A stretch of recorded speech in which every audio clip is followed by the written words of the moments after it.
ang mga kontrobersyal, mga viral, mga trending na mga tao. Dalawang mas matinding papasadahan. Mga pangyayaring nakikita sa kalsada, live na papasadahan. Tambalang John Bel, John Ibanez at Jobel Pelenyo. Doble ang lakas, doble ang tindi.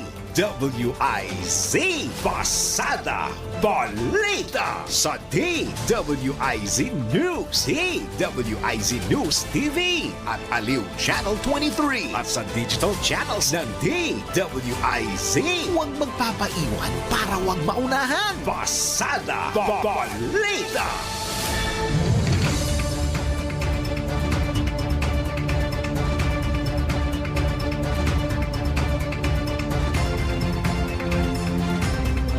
Silipin na natin ang headline. Pasada Balita. DOJ magsisilbi ng legal counsel ng pamahalaan sa mga inihaing petisyon ng mga Duterte sa Korte Suprema. Pasada Balita. Matapos tanggihang katawanin ng pamahalaan sa mga petisyon kontra sa pag-aresto kay dating Pangulong Duterte ng ICC, Soljen Guevara ipinaubaya na sa Malacanang ang kapalaran. Pasada Balita. Rutang ginamit ni dating Bamban Mayor Alice Guo palabas ng bansa, posible ring dinaanan ni dating presidential spokesman Harry Roque ayon sa BI. Pasada Balita. Umeskapong puganteng Koreano, aminadong nagbigay ng milyon-milyong pisong suhol sa mga otoridad para makatakas. Pasada Balita. Sa balitang pangkalakalan, 68 billion pesos na budget surplus na itala noong Enero. Pasada Balita. Sa ibayong dagat, mahigit 400 katao patay sa panibagong pag-atake ng Israel sa Gaza. Pasada Balita. Sa sports, Creamline Cool Smashers at Zeus Coffee wagi sa Game 1 ng PBL Quarterfinals. Pasada Balita. Sa balitang pangkalusugan, paano nga ba makaiiwas sa skin burn o pagkapaso ng balat? Atin po yang mamayang aalamin.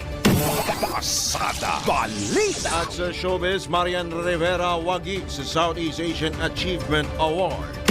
Pasada Balita.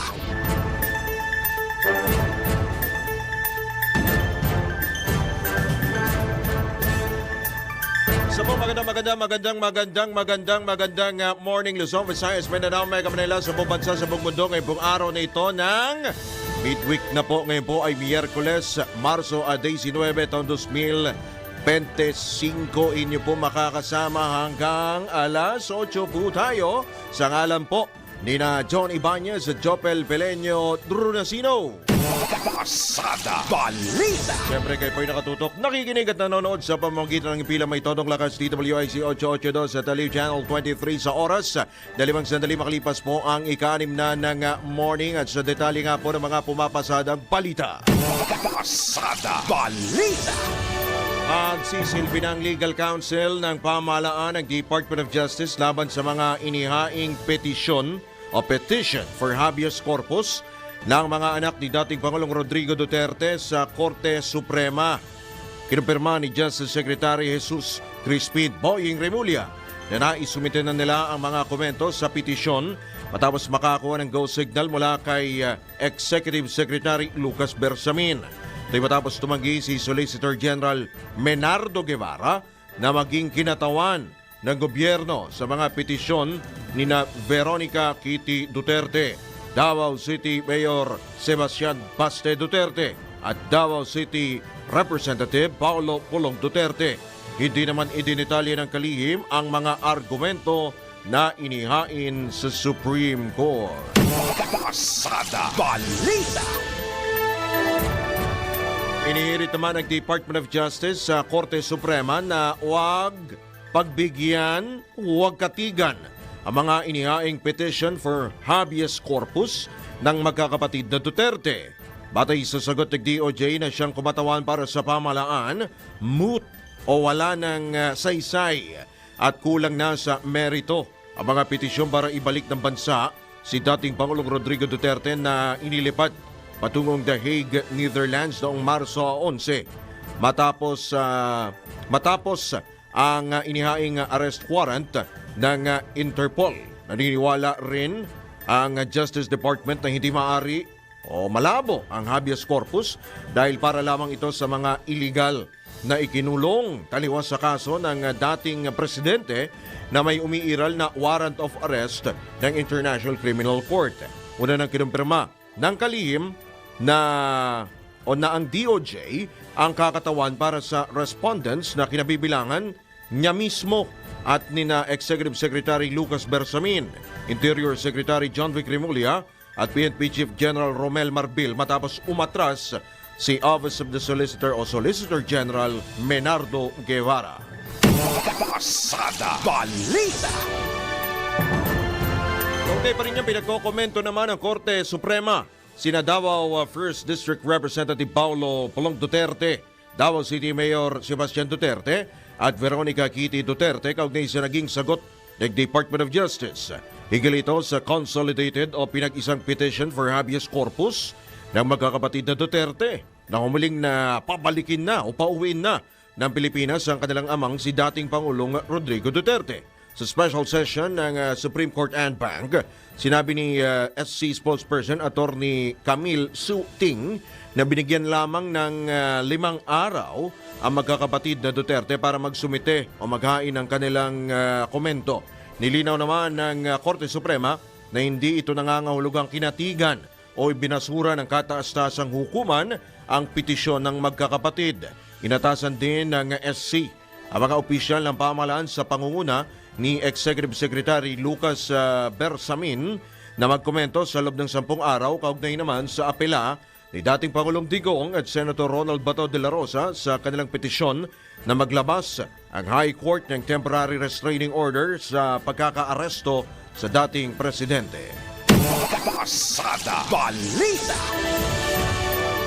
Sa oras na 9 makalipas po ang ika-6 na ng morning. Sa pagkakataon ito, alamin na po natin ang magiging lagay ng panahon mula sa Pag-asa. Nasa kabilang linya si Miss Ana Cloren. Magandang morning, Ana. Yes po, magandang morning din po sa ating lahat. Sa kasalukuyan, amihan pa rin po magdudulot ng maghapong makulimlim na panahon na may kasamay hina hanggang sa tamtaman na mapagulan sa Cagayan Valley, Quezon, Aurora, Apayao at sa nalalabing bahagi pa ng Bicol Region. Dahil naman po sa easterlies, ito pong bahagi ng Caraga at Davao Region ay inaasahan din natin ng mga karanas sa mga scattered rains at thunderstorms ngayong araw. At yung shear line po, within the day, naasahan natin na magpe-prevail o makaka-apekto na rin po siya, lalo na sa Eastern Visayas, Sorsogon, Masbate, Aklan at Capiz. Kaya po, itong mga nabanggit na lugar ay may mga light to moderate to the times heavy rains din po tayo na inaasahan. Pero dito sa atin sa Metro Manila, pati na rin sa ibang bahagi pa ng ating bansa, ay generally maaliwala sa panahon naman po inaasahan natin ngayong araw. Kung may mapagulan man, panandalian lamang po ito, madalas sa hapon at sa gabi. Wala po tayong minomonitor na posible maka-apekto sa ating bansa.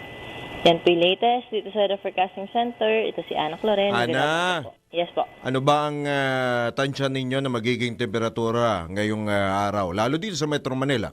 Yes, but ngayon po dito sa Metro Manila, yung air temperature po natin nasa around 32 degrees Celsius, pero yung heat index forecast po natin ay nasa around 36 degrees Celsius lamang po. Ano yan? Anong oras yan, mga banda? Yes po, usually po nasa around 12 to 3 p.m. po yung naranasan po natin na mainit na panahon. 12 to 3 p.m. Usually po, opo. Okay. Yung peak po, pero nagsisimula po ito na around 10 and then until 4 p.m. Saan ba pinakamainit? Saang bahagi ng bansa na itala yung pinakamainit na temperatura sa ngayon? Yes po, kahapon po nasa area po ito ng Coron, Palawan, pati na rin po sa Puerto Princesa City. Wow, so pang beach mode ang dating Ana. Well, anyway, sige, antabayan na natin yung mga iba pang anunsyo mula sa Pag-asa. Magandang umaga sa inyo dyan, Ana. Salamat po. Salamat din po. Yan, si Ana Cloren ng Pag-asa. Pasada Balita.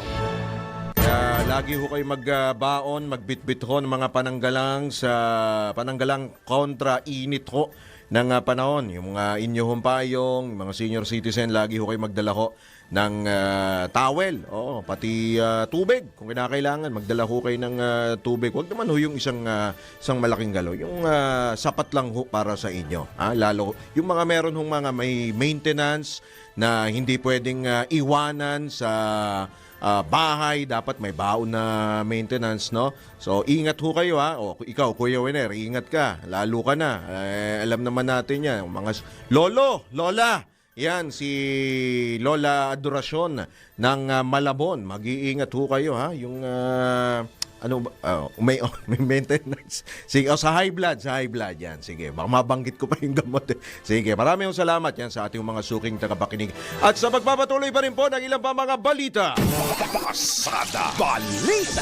Okay, sa Duterte serye na tinatawag nga ni Daryl Duterte serye. Kumpiyansa ang Malacanang na hindi makaapekto sa ekonomiya ng Pilipinas.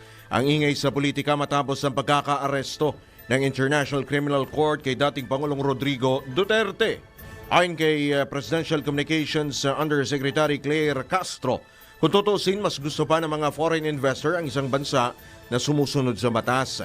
Mas naisaan niyang mamuhunan ng mga ito sa mga bansang hindi nagkakanlong ng mga pinaghihinalaang sangkot sa krimen, lalo na ang crime against humanity.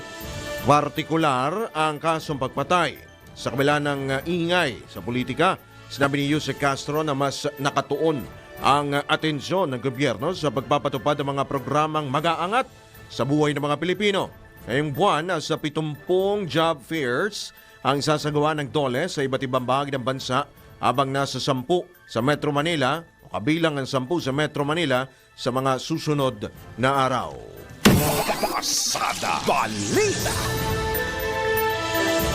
Samantala, tanggap tayo ng pag-uulat mula sa labas ng impilan. Set up ng Senado para sa impeachment trial kay Vice President Duterte ikinalugod ng Secretary General ng Kamara.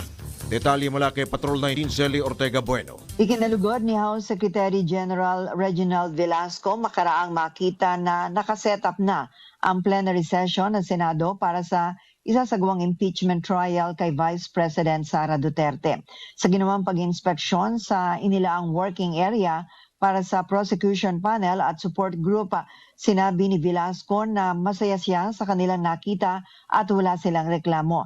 Ipinakita sa kanya ni Senate Secretary Renato Bantug ang ayos ng session hall kung saan isasagawa ang impeachment trial. Gayun din ang room na ipapagamit sa mga kongresista na tatayong prosecutor sa impeachment trial. Isang silid pa lang ang naipangako para sa mga kongresista. Bagamat 2 room ang nirequest ng Kamara dahil meron silang secretariat, pero isang room pa lang ang naibigay ng Senado. Ayon kay Senate Secretary Renato Bantug, magpupulong silang muli para sa dagdag na request ng Kamara gaya ng dagdag na silid para sa mga ihaharap nilang testigo na ngayon ay nasa 70. Tatalakayin pa rin nila ang security details sa Senado. Ito sa Patrol 19, Celi Ortega Bueno para sa impilang metodong lakas sa DWIC. Nagbabalita ng tama, naglilingkod ng tama. Pasada Balita. Matapos sibakin sa pwesto ang General Manager ng MRT3, shortlist sa papalit sa kanya na isumite na sa Pangulo. Ilang kaya ang posibleng pagpilian o meron na nga bang napili? Patrol 13, Gilbert Perdes. Kinumpirma ni Presidential Communications Office Undersecretary Claire Castro na may listahan ng naisumite kay Pangulong Ferdinand Marcos Jr. na inaasang papalit sa General Manager ng Metro Rail Transit 3. Kasunod ito ng ginawang pagsibak ni DOTR Secretary Vince Dizon kay MRT3 General Manager Oscar Bongon kahapon. Bunsod ito raw ng pagkasira ng escalator ng Taft Avenue Station. Sinabi ni Dizon ang pagpapalit kay Bongon ay parte pa rin ng papapabuti ng serbisyo ng MRT3. Nabatid na nag-commute nitong kamakalawa si Secretary Dizon para magkasa ng inspeksyon sa operasyon ng nasabing sistema. Patrol 13, Gilbert Perdes para sa Himpilang May Todong Lakas, DWIC, nagbabalita ng tama, naglilingkod ng tama. Kapag may bagong balita, naka-on air, agad-agad, DWIC Patrol Report. At sa susunod nga po na linggo ay sinabi ho ni Department o ni Transportation Secretary Vince Dizon na yung extended operating hours po ng MRT3 ay ipatutupad. Anong araw kaya yan? Wala pang sinabi si Secretary Vince. Basta next week, abangan ho natin kung anong particular po na araw. Ang 1 hour po ang isang oras, pinalawig po ng isang oras yung operation po ng MRT3. Kung di ako nagkakamali, ang nag-request niyan, ang nanawagan niyan, although ilang taon na pong request ito ng mga transport group, no, ng mga commuters group, si RJ Haveliana, kung di ako nagkakamali, na nakausap na, nagre-request sila. Pero nilinaw nila, hindi naman 24 hours po yung kanila pong request na gawing 24 hours yung operation ng MRT3. Malabo naman yun. Siyempre may maintenance din naman yun. Yung extension na isang oras, yun, talagang posible. Nga pala, maidagdag lang natin, no, itong sinibak nga po na MRT3 General Manager, si GM Bongon. Ito po yung dating nagsabi na malabo nga yung extended operating hours po ng MRT3. Though may punto rin naman ho siya na kailangan dumaan sa kumbaga kailangan may maintenance talaga kasi wear and tear yan infrastructure yan kailangan meron talagang araw-araw po na nagmamaintain po ng mga aparato, mga kagamitan ho niyan. Lalo yung relays, pati mga signaling system, etc. Lahat po, kailangan i-maintain po yan. Siya rin po yung nagsabi na malabo po yun. Oo, na i-extend po yung operating hours. Well, anyway, abangan na lamang po natin kung ano po ang magiging senaryo, ang kahihinatnan po kapag in-extend po ng isang oras ang operasyon ng MRT. May mga nagre-request dito, bakit daw ang LRT? Line ano yan? Basta LRT. Kung i-extend din. Sige, i-ano rin ho natin yan.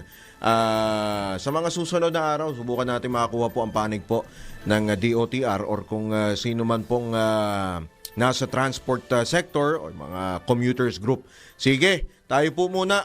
Speaking of biyahe, tayo po ay bumiyahe patungo po sa Kangkalu. Mamalengke ng pananghalian ang palengkera po. Ang numero 1 pong palengkera, of course, ang ating pong palengke queen, si Aling Beth Samson. Aling Beth, salamat sa pansit malabon at sa kakanin na sapin-sapin. Nako, uulitin natin yan lagi. Kapag may time ang inyong Mama Beth, pupunta ako lagi sa IC. Yun. Ayan. 2 palengke, Drew, inikutan ko kahapon pagkatapos ko manggaling dyan. Kasi sa Caloocan din lang ako bumaba kahapon, inikot ko na yung Malansing. Alam mo yung Malansing na yan, sa likod lang yan. Namimili ako dyan. Yung Sangandaan. Sa likod, magkatalikuran lang yan palengke na yan, yung Malansing at saka yung Sangandaan Market. So alam ko kabisado ba mga presyohan dyan. Kaya lang, Drew, simple lang ang almusal namin. Dahil may kakanin tayo dyan kahapon, bumili rin ako ng sariling kakanin namin. Pero ito yung tingi-tingi lang, halagang 30 pesos. Anong kakanin? Buong yung nandun sa may tapat ng palengke. Ano yan? Yung ano yun? Biko. Biko. Ayan, Biko. Ang munti ko masabi, bibingkoy. Alam mo ba yung bibingkoy? Bingkong bibingka. Bibingkoy. Marami, mahilig kami dyan sa mga kakanin Kasi ang nanay mo magaling gumawa ng kakanin. Alam ko yan. Yes. Mahilig gumawa ng kakanin. Napakasipag ng Nagtinda kami niyan dati. Kakanin. Oo, kutsinta, puto tsaka kutsinta. Naku, napakarangal na hanap buhay. May ulam, may pagkain ka na, may kita ka pa. Syempre. Diba? Nasa nagbabudget naman yan. Tulad ng Mama Beth nyo, talagang ako iba tikit Kailangan yan. Kailangan, lalo sa hirap ng buhay. Oo nga, talagang kailangan magtipid at pero kahit nagtitipid, dapat busog healthy pa rin. Busog pa rin dapat. Ano bang ulam natin mamaya, Aling Beth? Yung request mo kahapon, natandaan ko pa. Ay, oo. Kalderetang manok. Kaldereta diba? ba? Ay, Yes, yun ang sinabi mo kahapon, kalderetang manok. So, apritada o tama-tama, kaldereta? Kalderetang manok ang Kaldereta, sabi mo kaldereta. kahapon. Pwede rin naman Di yun. bale, sa makalawa, mag-aapritada naman ako para yung manok. Anyway, mas mura-mura naman ang manok kaysa sa baboy at baka. So yung kalderetang manok ko ay 30 nga yung almusal, di ba? Yung bigas ko muna, syempre, kailangan meron tayong kaning mainit. 50 pesos ang 1 kilo, Drew. At yung manok dyan sa Sakandaan, parehong tig 220 pesos per kilo. Gusto naman ang timbang kasi may timbangan bayan sa likod. Yung tomato sauce dyan, 26 pesos. Yung liver spread, masarap na yung liver spread sa kaldereta eh. 19 lang yung isang latang maliit. Nilalagyan pa Bell namin ng pepper, breadcrumbs. Hindi na. Hindi na? Yan nilagyan. Nilalagyan ko Kasi pa sa ng liver, breadcrumbs. doon lang sa tomato sauce, saka sa liver spread. Bagay, Kakapal, oo. magkakaroon ng thickness yan, yung sabaw niyan. Kakapal na lang konti yan. Huwag mo nang dagdagan yung gastos ng mama mo. Hayaan mo na.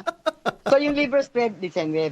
Yung bell pepper, pampaanghang yan, 20 pesos. Siyempre. Bumili ako ng carrots, patatas, at itong paminta. 35 lang kasi mura ang carrots. Pwede ka naman, yung paborito mo. Carrot, yung carrots juice, at saka potato fries. Pwede ka naman gawa niyan, Drew. Gutom Mantika, 20 pesos lang kalahating lapad.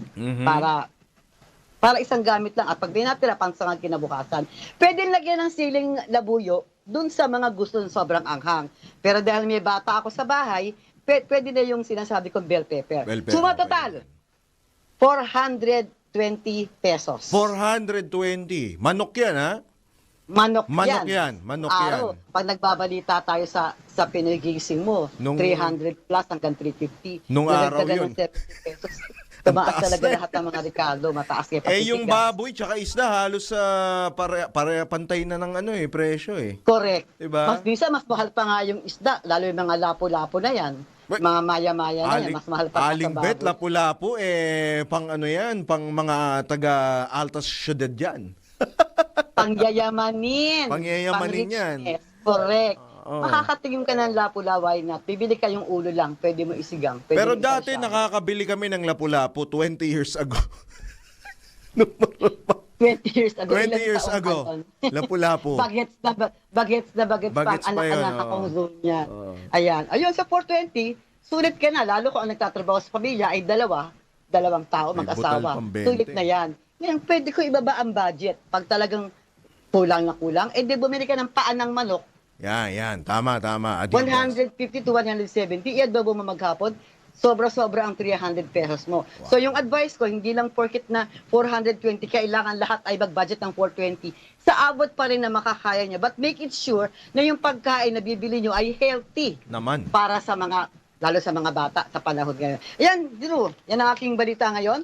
Para sa Altanghap Balita, Metro Pasod at Samson ng palagig ko ng DWIC, nagbabalita ng tama, naglilingkod ng tama. Siyempre, Drew, Up!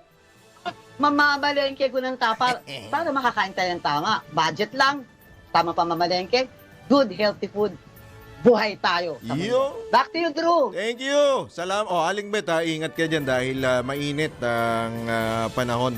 Yung palengke kasi dyan. Mainit dyan pag ganitong panahon. Pero ano naman, manageable naman. May mga electric pan naman. Mataas-taas naman yung ceiling. Kasi kapag yero yung ceiling, di ba? Mainit yung singaw ho nun. Maliit lang yan. Maliit lang yung palengke na yan. Well, anyway, speaking of manok na binabanggit ni Aling Bet, mamaya pag-uusapan naman natin yung baboy tsaka yung bigas. Maya-maya. Kahapon, nung nadatnan ko, tinolang manok naman. Lumilipad na ho ang mga tao sa manok. Hindi, kasi kapag pag isda naman ang binili mo, halos pantay na nung sa baboy. Bibili na lang kami ng baboy. I-adobo na lang namin. Madali pa lutuin. Isda kasi, although magmamahal na araw ang isda usually, pag nagmamahal na araw po, tumataas ang presyo, isda, gulay. Yan, so abangan ho natin kung talaga nga ho bang bababa ang inyo pong bababa tuloy. Ang bababa yung presyo o bababa ho yung presyo ho ninyo dito sa presyo ng mga bilihin. Well, anyway, sige, tayo po ay magbigay daan po muna sa ilang mga paalala. Magbabalik po ang Pasada Balita. Oras 26 na sandali makalipas ang ika-6 na ng morning. That time check was brought to you by Bingo Plus. Download Bingo Plus app now in Google Play and App Store for a chance to win up to 312 million pesos jackpot prize. Visit bingoplus.com to learn more. With Bingo Plus, bingo sa saya, plus sa panalo. Pasada Balita. Right, sa oras po naganap ng alas 6:30 na po ng umaga ngayon pong araw na ito ng Baklaran, ngayon pong Miyerkules, Marso 19 taong 2025. Pag-usapan po natin mga katodos, ito pong issue nga po, marahil napanood na po ninyo, nakita na rin po ninyo sa social media. Ito pong viral video, viral post po ng isa pong pulis na kinilala sa katauhan po ni Patrolman Francis Steve Talion Fontillas na dati pala itong nakatalaga dun sa District Personnel and Holding Admin Section ng QCPD, no? QCPD. Oo, sige. Para bigyan ho natin ng kumbaga hingi po tayo ng karagdagan pa ho mga detalye. Ito ho kasing si Patrolman Fontillas ay kinasuhan po ng QCPD dahil nag-post po ito ng umano'y pambabatikos sa Administrasyong Marcos sa kanyang social media page, inciting to sedition po o paglabag po sa Article 142 ng Revised Penal Code ang kinakaharap po nitong si Fontillas. Hingin po natin ang panig po ng NAPOLCOM sa katauhan po ni Commissioner Attorney Rafael Calinisan ng National Police Commission. Magandang umaga po, Attorney Calinisan. Welcome po muli sa DWIZ LO Channel 23. Drew Nasino po, Attorney. Boss Drew, magandang umaga Opo. po. Sana po ay nasa maganda kayong kalagayan at ang milyon-milyon yung tagapakinig. Salamat po sa inyo pong pagpapaunlak, sir. At batid po namin na kayo po ay abala dahil ito nga po, meron na naman pong isa na naman pong pulis ang nahaharap po sa kontrobersya. Matapos nga po, napanood ho ba ninyo, Attorney Calinisan, yung buo po niyang video, yung post, nakita nyo naman ho siguro, ano po? Hindi lang isang beses ko napanood yun. Siguro mga 5 beses ko napanood. Napapanaginipan ko na nga eh. So kakaiba ang mga binibitawang salita ni Patrolman Fontillas. Opo. Pero mamaya siguro in a later question, maintindihan natin siguro bakit ganoon siya magsalita. Opo. Linawin lamang ho natin, ito po ay awol since March 6, ngayon pong taon o last year? This year, March 6, this year siya absent without leave. So nilagay na nga siya sa Personnel Holding and Accounting Unit. Nabanggit mo kanina, PHAW yun sa usaping law enforcement. Opo. Ang tawag doon, freezer ka muna. Nilagay na nga siya sa PHAW noong February, hindi na pa siya nagpapapasok. So nag-awol na siya nung March. Mm-hmm. Oh, March 6. Pero, ito hong video, kailan ho ba ito kaya kinunan? Kailan ho kaya ito niya ginawa? It appears that it happened after the arrest of the former president. In fact, sumundot pa siya ng isa pang video nung sa araw. Nakakarami na siya ng video. Opo. So, it is obviously not an old video. It is a new and continuing videography of himself making statements that are quite odd. Sabihin ko na nga Sige po. pero I'm trying to be sensitive also. Si Patrolman Fontillas apparently has been seeking medical treatment even as early as 2023. So nung nalagay siya sa PHAW, yung parang freezer ng police nung February, dahil nag-request yung kanyang unit, yung TMU na tinatawag, yung mobile unit ng QCP, nakapansin ng medyo erratic behavior muli doon kay Patrolman Fontillas. So, dahil sa medyo kakaiba na ang kilos, iba na ang sinasabi, iba na ang galawan, at medyo napapansin na ng lahat na ng kasamahan niya, including yung kanyang boss, nag-request sila na mapa-examine muli itong si Patrolman Fontillas, kaya siya napihaw. Tapos doon sa pihaw, medyo lalong lumubha yung kanyang simptomas. Then, nung March 6, di na siya nagpapasok. Kaya siya tinawag na AWUL. From there, alam natin na may nangyaring aresto sa former president. Tapos siya nga to nag-post ng medyo sabihin na natin na seditious remarks na which we will not tolerate as a National Police Commission. Nag-udyok siya ng pag-aalsa, Commissioner, dun sa mga kababayan natin, dito sa mga nakapanood. Of course, ang dami na yata ang views. Nasa 100, marami na, no? Marami na yung views, no? Marami na. Actually, depende kung saan mo titingnan cumulatively, million na. Million na ang views nito from different syempre marami na nag-capture niyan, and I've been monitoring online, napuyat din tayo sa kakamonitor dito. Million na nakita ng views ng itong ni Patrolman Fontillas, but I know this is quite sad. I'm trying to be careful with what I say, but it's not just your ordinary person making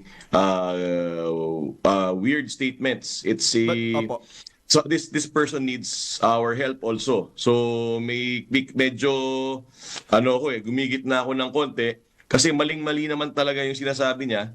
Whatever the reason is, talagang hindi natin to tolerate ito.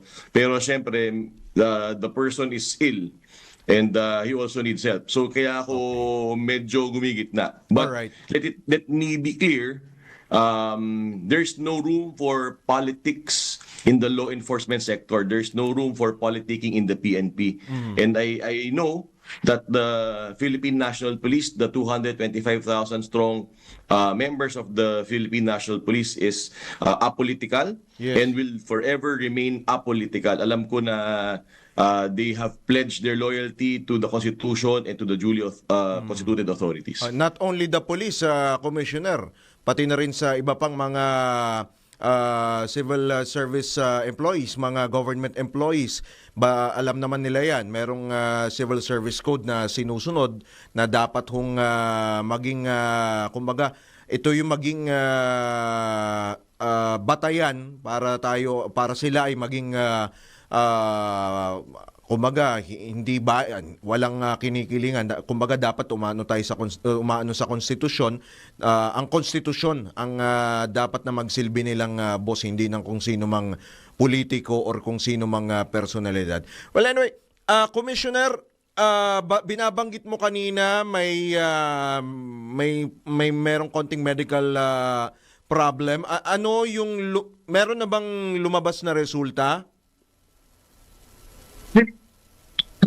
That because alam mo naman we have to be sensitive about it also. All right. But I'll try to be as factual as possible and without much detail. As early as 2003, 2 years ago, 2 years ago na 2023. tinitingnan na yung taong ito. Yun medyo hindi napapansin ng media or siguro hindi pa lumalabas. Alright. 2003 pa lang. So nakailang sessions na rin tong kasama natin, si Patrolman Fontillas. At may ilang buwan na tinanggalan din siya ng baril kasi napansin na hindi siya fit to work. After a few months, after na konting pagpapatingin at pangungonsulta, he was adjudged fit to work. So he was given the proper medication, after which he did not seek any consultation anymore with the doctors of the Philippine National Police. Then comes 1 year after, napansin na ng ibang kabaro niya na may konting problema. At doon uli, ni-request na siya ay masilip. Pero nung siya ay sinisilip, ayaw na niya magpatingin. Alright. So from there, he refused treatment, he refused to be diagnosed, he refused other forms of examination. Kaya ito, ang naging resort niya is to post inciting to seditious statements. Opo. Seditious statements when the trigger happened, which is the arrest of the former president. Attorney, pwede bang sabihin natin, igiit na ito ibahagi lamang ng freedom of expression ni Patrolman Fontillas? Hindi po pwede. Pero let me be clear. Yung pong inyong freedom of expression, hindi naman po nawawala kung ikaw ay nagiging pulis. Your freedom of expression remains. However, it is subject to certain limitations. Tandaan po natin, mas matimbang ang pangangailangan ng majority ng Filipinos. Hindi po maaari na kapag ikaw ay isang pulis, tayo po ay may kanya-kanyang opinion, at this will lead to chaos if lahat po tayo ay nag-express ng ating sariling opinion in the uniformed service. So, discipline ang cornerstone ng pulisya. Discipline ang cornerstone ng isang naka-uniforme. So, integral doon, di pwedeng kanya-kanyang kumpas. Dapat isa ang kumpas at talagang apolitical. So, the pledge here is to the Constitution. At tandaan natin, hindi lang naman to broad and vague statements. We have our personnel decorum manual, we have our code of ethics, we have our different memorandum circulars on social media postings. And it is very clear there na bawal po mag-post ng political content sa ating social media. So, hindi talaga po pwede. The freedom of expression is never absolute. It is not absolute. It is subject to also the rights of others. You have to put it in that context. Hindi naman po pwedeng you do your own thing and to the abuse of the other people's rights. That cannot be. And because of that, we in the National Police Commission, seeing that there is a concern, we're going to put a stop to it. Whatever the reasons are of Patrolman Fontillas, may he be fit or not, hindi natin i-allow ang political content sa ating social media pages, especially seditious content, kung saan pati pagpapabagsak ng gobyerno at hindi pagsunod sa lawful orders ng ating mga duly constituted authorities. We will put a stop to it. We're currently investigating, and this will proceed to the filing of administrative cases. I have actually ordered the filing of the cases yesterday. Opo. I have yet to see it today. Hopefully it comes out. And gugulong po ang hustisya dito. He will be heard. But we have to put our foot down already. Medyo sumusobra na po. Criminal and administrative cases, attorney? Yung pong criminal case, I'm actually happy that the Quezon City Police District, to which Patrolman Fontillas belongs, has already filed the criminal cases yesterday. Si Colonel Buslig has informed me and the public that he has already filed those cases. General Aberin, who I'm constantly in touch with and who I will see in 1 hour, is also investigating in parallel with the National Police Commission. Opo. Nagtutulungan po ang PNP at ang NAPOLCOM po dito, at sa lahat ng bagay, magkakapi po ang NAPOLCOM natin at ang PNP. Napakaganda nga ako eh. And from these, the proper admin cases will be filed. The possible penalties can be demotion, can be suspension. It can also be dismissal from the service. Yun. So, ground for dismissal. Pero, despite na merong ganong, sabihin natin, medical condition or psychological condition na kinakaharap itong si Fontillas, ay maaari at posible pa rin na siya ay ma-dismiss. Let him raise that as a defense if he wants to. But clearly, whatever the reasons are or alleged to be, these statements have no place in the Philippine National Police. And it will be dealt with swiftly and accordingly. So hindi po pwede na hayaan lang natin kahit ano pang rason yan. May tatamaan at tatamaan ho talaga kapag ganyan po ang mga sinasabi natin. Tandaan natin, the videos were done not just by an ordinary person. He is an active policeman wearing a uniform, wearing a badge, and has a gun. So this is not a laughing matter, and we could not take it lightly because public order and public safety is at stake, is at stake here. Opo. So hindi ho talaga po pwede. Kailangan decisive and swift action. Apo. How about naman, last few questions na lang, Commissioner, ano? How about naman yung iba pa hong mga pulis na maaring makisimpatya o nakikisimpatya dito kay Patrolman Fontillas or kung sino man, Commissioner? Una, niniwala tayo na, again, the PNP as an institution, most if not all are apolitical. Meron pong pailan-ilan, admittedly, na not sympathetic to Fontillas, but sympathetic to someone who was arrested recently. When we are monitoring the social media pages of personnel, we identified roughly 5 PNP officials. 5? Pero mga low-ranking, mga non-commissioned officers, and I have instructed also yesterday for the immediate monitoring, investigation, and should it be necessary, the filing of appropriate administrative charges as well. Kasi again, we cannot tolerate political content, we cannot tolerate seditious content in social media pages of the PNP. How about naman yung mga nag-share? Commissioner, hindi naman of course maingay sa SOCMED, maingay doon sa online platform, 'di ba? Lalo na i-share na ito. Although dinilit na ito, di ho ba, Commissioner? Ang dami na nag-share. Nung post ni Fontillas, but in one Supreme Court decision, when the Cybercrime Act, cybercrime law was a challenge in the Supreme Court. In that case, the Supreme Court said na kapag sharing or liking is not subject to libel or cyber libel.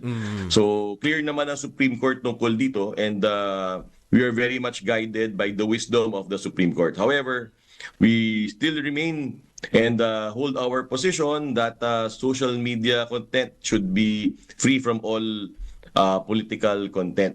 Pero it might not be criminally liable, but they are entertaining administrative cases. Naku, sige, Commissioner, sa mga susunod na araw, hingi ho kami ng update po sa inyo. Hingil nga po sa isyong kinakaharap nga po nito pong ng ilang miyembro po, no, ng PNP, kabilang na itong si Fontillas. Marami pong salamat sa inyo, Commissioner, sa inyo pong oras. Magandang umaga po. Magandang umaga po sa inyo, Drew, at sana po magbuti po ang araw ninyo. Salamat po. Ingat din po kayo at good luck po. Si Commissioner Rafael Calinisan ng National Police Commission. Pasada Balita. Babalik po tayong muli makalipas lamang ilang mga paalala oras. 12 minuto na lamang bago sumapit ang ganap na alas 7. Oras, hatid sa inyo ng Game Zone. Ditay na ako sa di nakaka-stress. Game na game sa Game Zone. Visit gzone.ph. Real player, real game. Oras hatid sa inyo ng PhilHealth para sa bawat Filipino. Oras hatid sa inyo ng Arena Plus. Sa Arena Plus, astig sa sports. Download Arena Plus app now in App Store. You can watch it also on arenaplus.ph. Sa Arena Plus, astig sa sports. Gaming is for 21 years old and above only. Keep it fun, game responsibly. Pasada Balita. Balita. Sa pagpapatuloy pa rin ng ilang pang mga balita, ipinaubaya na ni Solicitor General Menardo Guevara kay Pangulong Ferdinand Marcos Jr. ang desisyon kung dapat pa siyang manatili sa pwesto matapos tumangging maging kinatawan ng gobyerno sa petisyon na kumukwestiyon sa pag-aresto kay dating Pangulong Rodrigo Duterte. Uling iginit ni Soljan Guevara na walang jurisdiksyon ng International Criminal Court sa Pilipinas matapos itong kumalas sa Rome Statute noong 2019. Sa isang text message, sinabi ng opisyal na wala siyang conflict of interest sa kabila ng pagiging isa sa mga gabinete o miyembro ng gabinete ni dating Pangulong Duterte nang maging kalihim ng Department of Justice. Kinakatawan niya ng OSG ang interes ng bansa at wala nang iba pa at ang kanyang pagtanggi ay hindi personal kundi institutional. Ipinunto ni Guevara na mananatili ang posisyon ng OSG sino man ang mga sangkot na personalidad. Pasada Balita. Wala pang pagpupulong sa Malacanang hinggil sa posibleng pagpalit o posibleng pagtatalaga ng bagong Office of the Solicitor General kapalit ni Solgen Menardo Guevara. Ito'y matapos dumistansya si Guevara sa pagiging kinatawan ng gobyerno at iba pang respondents para depensahan sa inihaing petisyon sa Korte Suprema kaugnay sa pag-aresto kay dating Pangulong Rodrigo Duterte. Ayon kay Palace Press Officer Undersecretary Claire Castro, si Guevara na dapat ang magsuri sa kanyang sarili kung kaya pa ba niyang gampanan ang kanyang tungkulin. Mismong ang Solicitor General na rin niya ang nagsabi sa kanyang manifestation sa Supreme Court na hindi niya epektibong magagampanan ang pagiging kinatawan ng gobyerno sa kaso dahil walang jurisdiksyon ang International Criminal Court sa Pilipinas. Sa tanong naman kung ihilingin ba ng palasyo o irerekomenda niya ang pagbibitiw sa pwesto ni Guevara, hindi anya nila ito gagawin. Iginiit ni Atty. Guevara na ang OSG ay hindi lamang abogado ng gobyerno kundi tagapagtanggol din ng taong bayan. Pasada Balita. Pero sa pananaw naman ng ilang mga eksperto, ilang pong mga veterano na po sa batas, maaring sibakin ni Pangulong Ferdinand Marcos Jr. si Solicitor General Menardo Guevara matapos itong tumangging maging kinatawan ng gobyerno sa petisyon sa Korte Suprema kaugnay sa pagkakaaresto at paglilipat kay dating Pangulong Rodrigo Duterte sa kustodiya ng International Criminal Court sa The Hague, Netherlands. Ayon kay dating Supreme Court Associate o Senior Associate Justice Antonio Carpio, ang manifestation of recusal ni Solgen Guevara ay taliwas sa paninindigan ng pamahalaan na illegal at legal at sang-ayon sa Republic Act 9851 ang paghuli sa dating Pangulo. Posible rin anya itong magbunga ng mas marami pang intriga laban sa administrasyon at iginiit na walang teamwork sa gabinete ni Pangulong Marcos. Matatandang bago italaga bilang Solgen, nagsilbi rin si Guevara bilang dating Executive Secretary at dating Justice Secretary sa ilalim ng Administrasyong Duterte. Pasada Balita.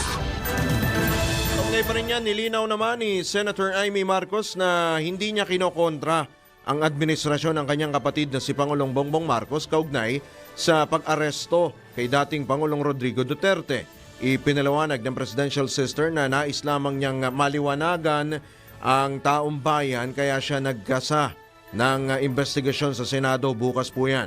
Kung tutuusin, makatutulong pa nga niya ito sa Malacanang ngayong talamak ang mga kumakalat na fake news sa issue at sa pamamagitan din ng investigasyon, maitutuwid ng gobyerno ang mga nagawa nitong mali kung mayroon man. Giniit din ng mambabatas na pagkakataon din itong malaman ang buong katotohanan kung bakit tila nagbago ang ihip ng hangin sa posisyon ng pamahalaan hinggil sa jurisdiksyon ng International Criminal Court. Layunin din anya ng Senate inquiry na kalmahin ang mataas na emosyon ng mga Pilipino kabilang ang mga overseas Filipino workers na nagpapaabot sa kanya ng mga mensahe ng pag-aagam-agam. Ipinunto pa ng kapatid ni Pangulong Marcos na mahalagang siyasatin ang issue lalo't soberanya na ng Pilipinas ang pinag-uusapan. Igugulong ng senador na siyang chairperson ng Senate Committee on Foreign Relations ang investigasyon. Bukas po yan, Marso 20. Pasada Balita. Sa iba pang paksa ng mga balita, posibleng ginamit ni dating presidential spokesman Harry Roque ang kaparehong backdoor exit o yung ruta po na ginamit ni dating Bamban na Tarlac Mayor Alice Guo para makapuslit palabas ng bansa. Sa pagdinig ng Senado, ibinunyag ni Immigration Commissioner Joel Viado na nakita pa si Atty. Roque sa Tawi-Tawi umaga ng Setyembre 2 noong isang taon, 2 araw bago ito dumating sa United Arab Emirates. Dahil wala anyang record ng BI sa pag-alis ng dating palace official, kumbinsido silang dumaan ito sa backdoor, kaparehong ruta na ginamit ng dating alkalde. Bagamat hindi pa kumbinsido ang jump-off point ni dating Mayor Guo sa Pilipinas, sinabi ni Viado na madaling makaalis ang mga individual na may kinalaman sa pogo sa bansa dahil sa maluluwag po na border. Yung security border, yung seguridad po doon sa mga border. Matatandang naharap sa arrest order si Atty. Roque dahil sa makailang ulit na pang-isnab sa pagdinig ng Kamara kaugnay sa Pogo Operations. Pasada Balita. Samantala, kumbinsido naman ang Malacanang na malabong mabigyan ng political asylum si dating presidential spokesman Harry Roque sa Netherlands. Ayon kay Palace Press Officer Undersecretary Claire Castro, hindi basta-basta mapagbibigyan ang hirit ni Atty. Roque dahil mahihirapan itong mapatunayan na mayroong political persecution laban sa kanya sa Pilipinas. Bago anya kasi ma-grant ang petition para sa asylum, kailangan mo nang mapatunayan na mayroong well-founded fear of political persecution. Palaisipan pa kay Yusek Castro kung paano magkakaroon ng political persecution kung ang mga ebidensyang nakalap ng Presidential Anti-Organized Crime Commission o PAOK laban kay Atty. Roque ay lumutang na lamang sa Pogo Hub sa Lucky South 99. Pasada Balita. Pasada Balita. This is the news and information station of Aliw Broadcasting Corporation. Reaching and engaging every Filipino on air, online, and on ground. Ito ang bagong DWIZ 882. Nagbabalita ng tama, naglilingkod ng tama. Proud member of ALC Group of Companies.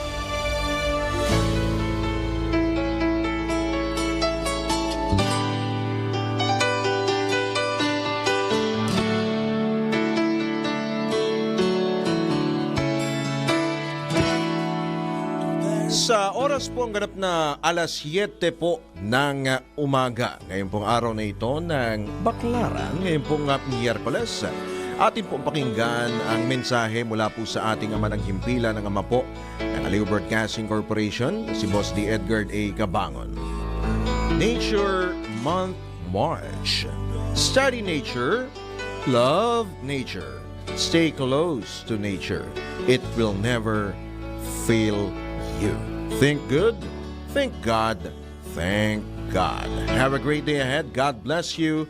Yan po ang mensahe mula po sa ating ama ng himpilan na po ng Aliw Broadcasting Corporation na si Boss D. Edgar A. Cabangon.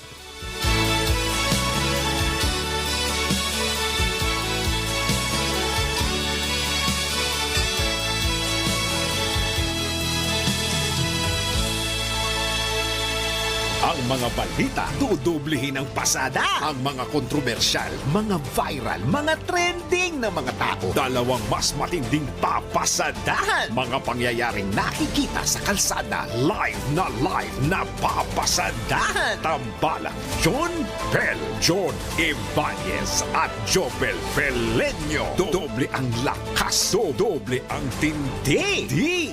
DWIZ Pasada Balita sa DWIZ News, DWIZ News TV at Aliw Channel 23 at sa digital channels ng DWIZ. Huwag magpapaiwan para huwag maunahan. Pasada Balita.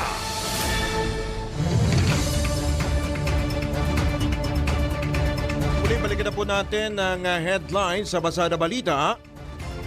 Pasada Balita. DOJ, pinababasura sa Korte Suprema ang habeas corpus petition na inihain ng magkakapatid na Duterte. Pasada Balita.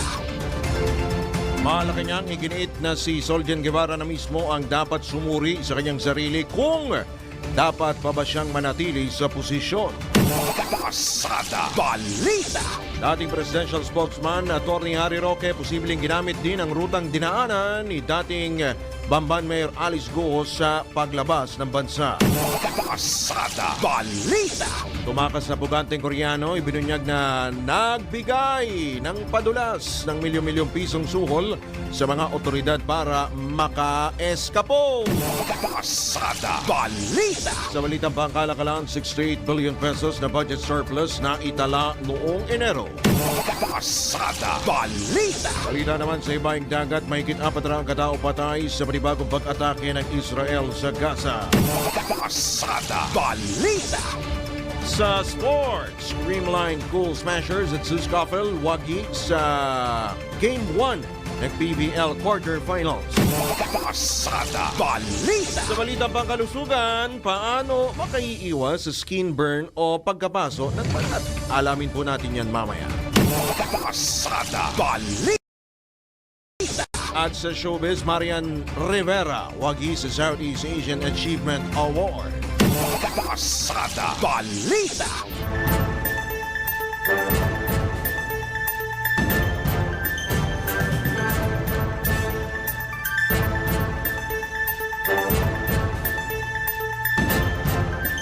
Sa oras ng grab po na 4 na sandali makalipas na ang ikapito ng morning. Kayo pa rin po ay nakatutok nakikinig sa pamagitan po ng impila may todong lakas DWIC 882 sa Telechannel 23. Sa ngalan po, ina Johnny Bañez at Jopel Peleño, inyo po makakasama Drew Nasino. Pasada Balita. Sa pagkakataon ito, tanggap tayo ng ilang mga pag-uulat mula sa labas ng impilan.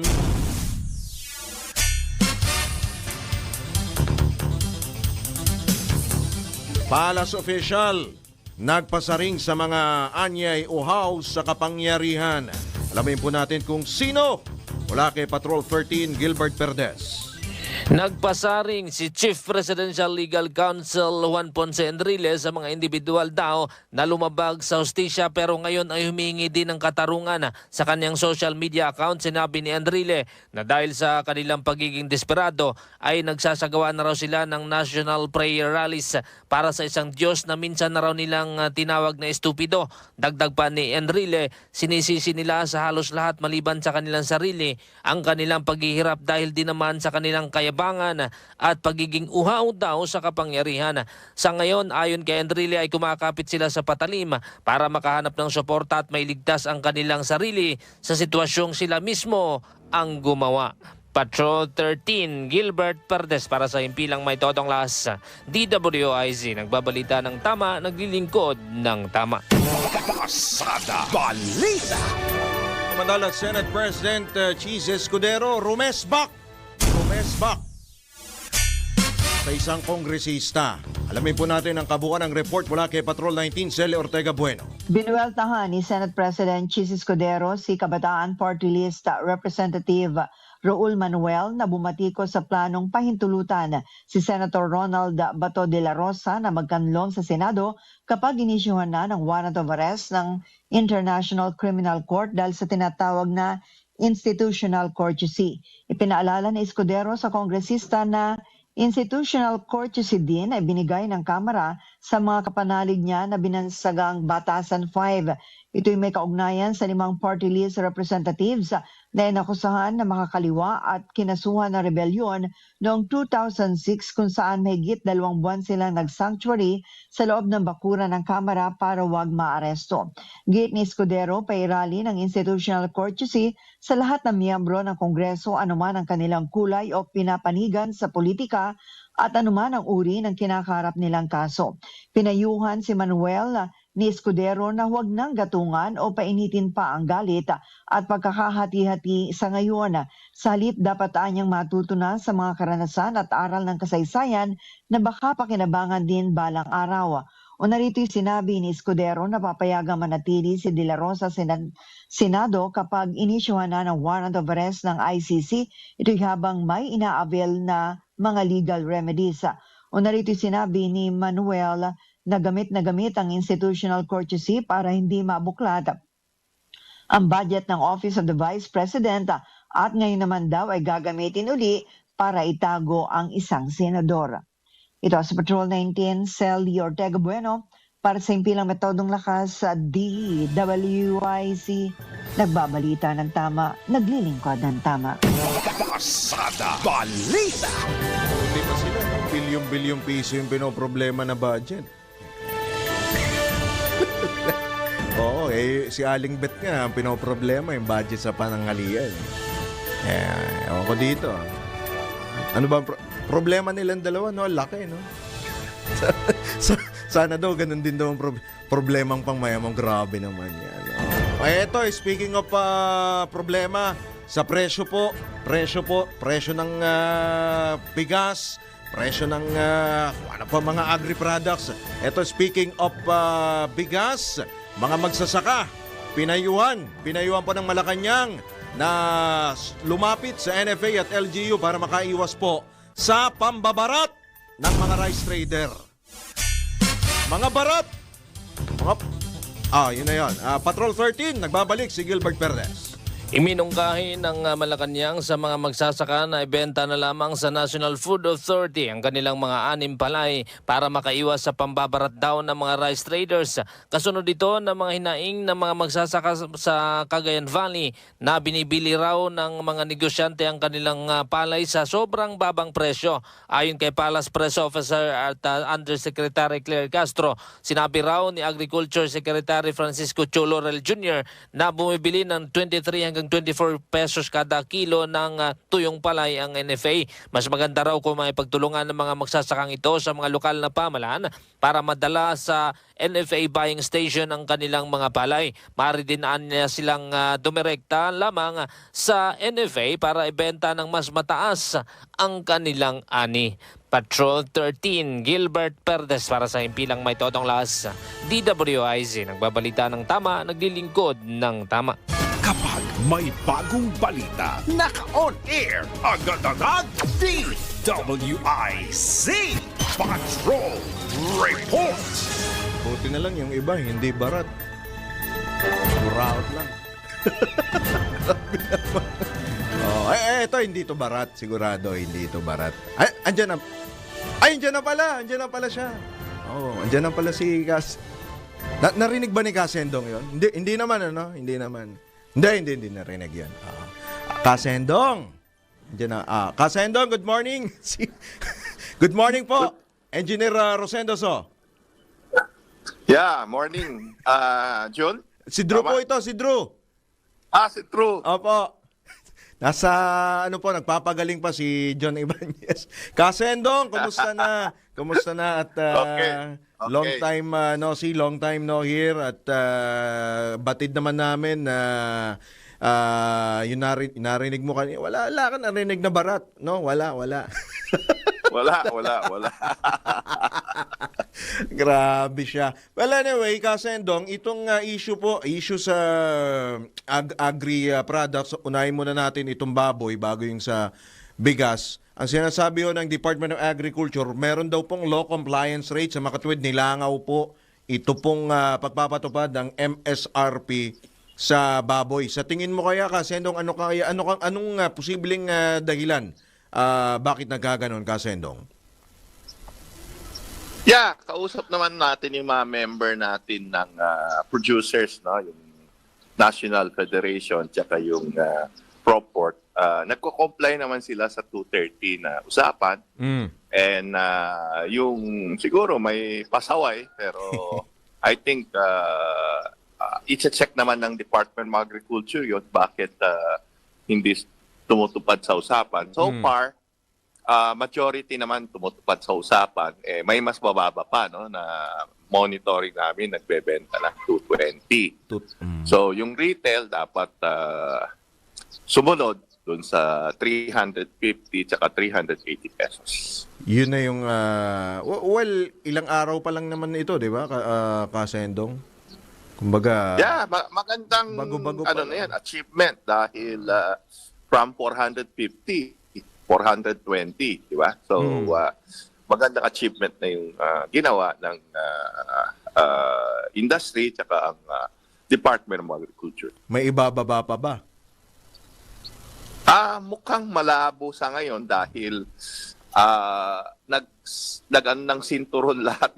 Ibig sabihin, kinat natin yung presyo ng farm gate, kinat natin yung presyo ng biyahero, kinat natin yung retailer para at least ma-achieve yung presyong 350 to 380.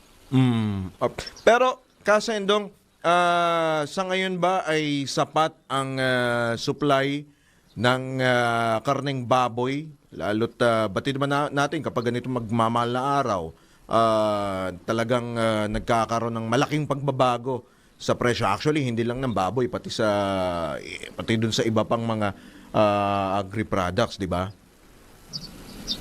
Yeah, wala naman problema yung stocks dahil wala kung hindi yung local natin, may imported na port, no? Na pumapasok. So wala tayong nakitang shortage doon sa karning baboy. Oh, okay. Pero dito kaya sa Metro, kasi iba-iba yung presyo, di ba, Kasendong? Pag dito sa Metro Manila, tapos doon sa ibang lugar, let's say, Central Luzon or sa may Calabarzon, iba rin ang presyo, di ba? Mostly, kasi yung mga baboy galing sa Calabarzon, Batangas. Galing sa Bulacan, no? Dapat yung presyo dun sa source mas mababa. Dapat, diba? So wala tayong nakita na dapat mas mataas yung presyo kaysa Metro Manila. Tutubo naman na kasi sila dun pag sa ganung presyo. Hindi naman kailangan na napakalaking tubo. Kita, 'di ba, Kasendong, pagdating sa ganyan.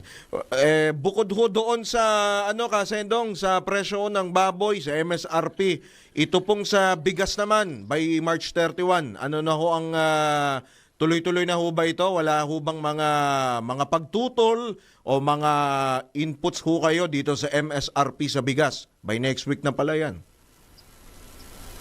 Yeah, yung MSRP sa bigas ang natin is kailangan sundan dahil ang world market price mababa na. So dapat sundan yung presyo. And ito nga may petition kami to lower to come back yung tariff na 35%, no, dahil nakita natin yung world market bubaba na ng $200 per metric tons para at least matulungan ang ating mga magsasaka dahil bumagsak ng 16 pesos ang farm gate price. 45 pesos ang MSRP, magiging MSRP. Tama ba? Or ano na 'yon? 45. Sagad na ba 'yon, Kasendong? Pwede pa ba magbago? Yung 5% broken yun, no? So ibig sabihin yung 25% broken. Sa ngayon sa merkado may nakikita na kaming 39 to 40 pesos. 39 to 40. Yes. Dito yan, Metro Manila yan, ha? Sa Metro Manila, yung 25% broken. Alright. So, 45 pesos magiging MSRP. Well, posible pa ito na, kasi considering nga, yun na, sinabi mo, nagbago na sa world market, posible talaga magbago itong MSRP, no? So, itong MSRP sa bigas, no, Kasendong? May ganun pang chance. Yeah, dalawa kasi yung binabanggit natin, no? Yung 5% broken. Na most of the import yung 5% broken and yung 25% broken na dito sa locally yung well mill rice na nakikita natin, mas mababa yun, no? Alright. So kung makita natin may mas bababa pang presyo ng bigas dahil magandang klase yun. Yeah, magandang lasa yun. Well mill rice Yung regular bill mas mababa pa yung nabanggit kong presyo, no? Kaysa yung yung 39 to 40 pesos. Pero anihan na, di ba, Kasendong? So dapat ano na yan, kumbaga, alam naman natin pag law of supply and demand, kapag mataas ang supply, dapat mura yan di ba? Anihan naman ngayon sa tansya ninyo ng Sinag, malaki ba ang aanihin natin? Malaki ba yung volume na posibleng anihin po ng ating mga magsasaka? Yeah, maganda yung harvest ngayon dahil itong season na ito wala naman bagyo. So maganda naman yung harvest natin. Ang problema lang yung price nasa 16 pesos ang farm gate price ng fresh harvest. 16. From dating nasa 19 to 20. Binaba na kasi. Ano to yung yung basa ba ito yung ano? Yung fresh harvest, Fresh, yeah. yung fresh, oo. Yung dry nasa 18 pesos, 17.50. Yung deliver sa mga miller nasa 19.50 to 20 pesos. Okay. So expect natin bababa pa yung presyo ng bigas. And hopefully, of course, magtuloy-tuloy yung sapat o yung supply. Marireach kaya natin, malalampasan natin yung volume ng inani last year? Yeah, this year sa tingin natin mas Ma-reach natin. maganda, no? Kasi up to now may tubig pa rin yung irigasyon. Last year kasi itong month na ito wala nang tubig yung irigasyon So nakita natin na mas maganda this year compare last year. So kahit ngayong although hindi pa naman dinedeklara na tag-init Kasendong, mas magiging maganda. Pero ano ba ang sa inyo sa panig ng mga agrikultor, mga magsasaka ngayong tag-init, ano ba yung mga inilatag din ninyo na paghahanda o preparasyon para maiwasan nga maapektuhan itong inaasahan natin na pagpasok ng mainit na panahon, yung iba pa na mga tanim natin, yung mga tanim na halimbawa, siyempre may sibuyas din, hindi lang bigas, 'di ba? Although ang sibuyas hindi naman kailangan ng maraming tubig yan anihan na rin, mag-aani na rin naman ng sibuyas. Ngayong tag-init, itong papasok na tag-init, Kasendong, ano mga inihanda ninyo? Yeah, of course, yung water ang importante, no? Yung Number tubig. 1 yan. Number 1 yan. Secondly, ang crop naman, yung init ngayon, hindi naman kagaya last year na umabot 50 degrees. No? So sa ngayon, okay pa naman. Kagaya dito sa Nueva Ecija and Pangasinan na ranasan natin na sa 40 degrees. Pinakamataas pa lang. So okay pa naman. Maganda yung turnout ng sibuyas natin, maganda yung turnout ng palay natin. Ang problema lang, bagsak ang presyo. Yun lang. Kaya nalugi yung nakaraan yung tito ko sa Nueva Ecija doon sa sibuyas.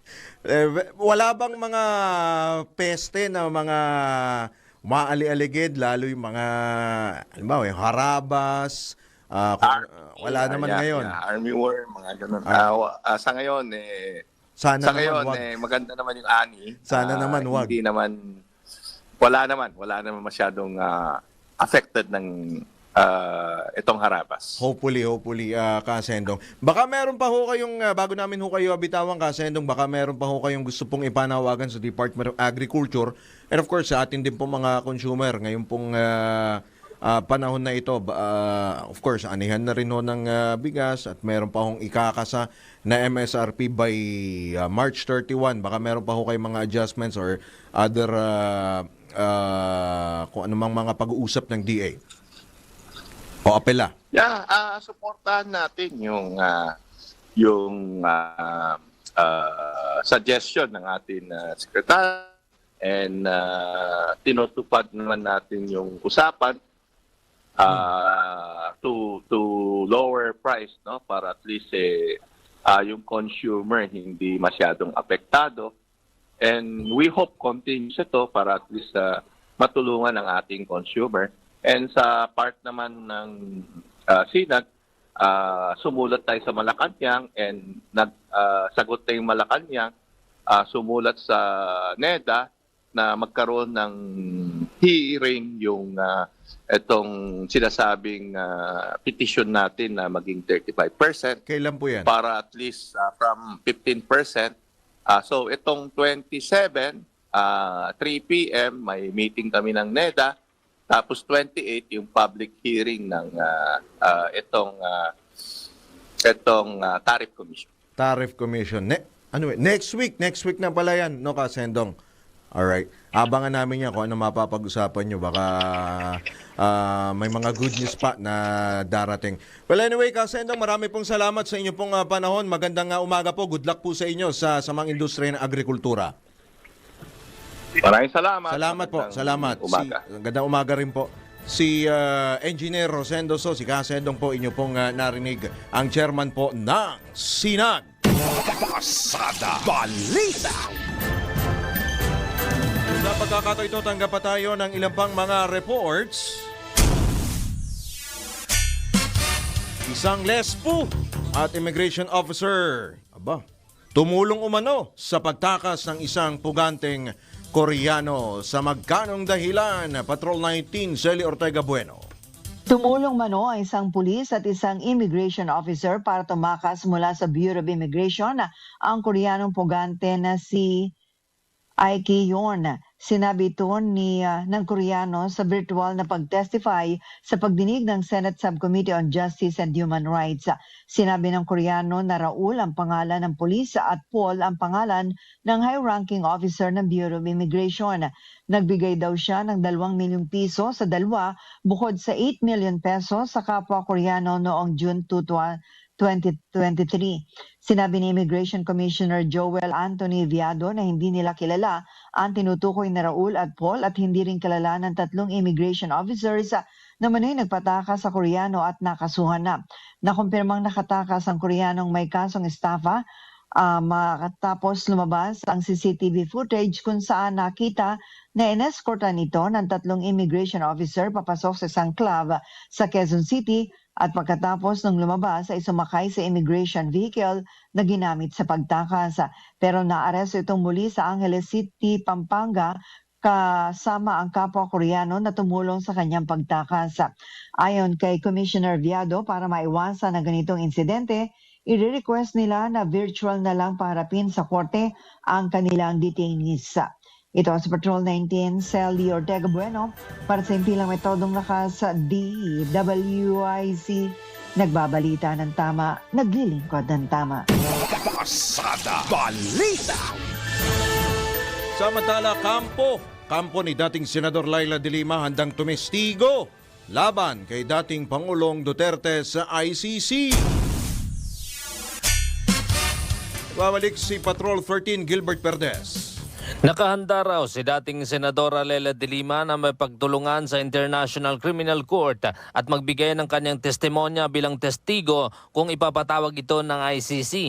Itong sinabi sa Bagong Pilipinas ngayon ng abogado ng Senadora na si Attorney Dino De Leon. Ayon kay De Leon, nakapagsumite na raw si de Lima sa ICC ng mga ebidensyang nakalap niya noon bilang chairperson ng Commission on Human Rights at dating Senadora noong imbestigahan ng anyay malawakang pagpatay sa ilalim ng nakaraang administrasyon. Dinagdag ni Attorney De Leon na maaari din magtungo ang senadora sa The Hague. Bitbit ang pag-asang may patawag ito ng ICC. Matatandang isa si De Lima sa mga opisyal na naghain ng official complaint dahil sa madugong drug war ng Duterte administration. Patrol 13, Gilbert Perdes para sa himpilang may totong las. DWIZ, nagbabalita ng tama, naglilingkod ng tama. Kapag may bagong balita, naka-on air, agad-agad, DWIZ Patrol Report. Magbabalik po muli Pasada Balita makalipas na may mga paalala oras. Ganap na ang 27 sandali makalipas ang 7 ng morning. That time check was brought to you by Bingo Plus. Download Bingo Plus app now in Google Play and App Store for a chance to win up to 312 million pesos jackpot prize. Visit bingoplus.com to learn more. With Bingo Plus, bingo sa saya, plus sa panalo. That time check was brought to you by MX3. MX3. Dito ako bilib. Oras hatid sa inyo ng Arena Plus. Sa Arena Plus, astig sa sports. Download Arena Plus app now in App Store. You can watch it also on arenaplus.ph. Sa Arena Plus, astig sa sports. Gaming is for 21 years old and above only. Keep it fun. Game responsibly. Pasada Balita. Pasada Balita.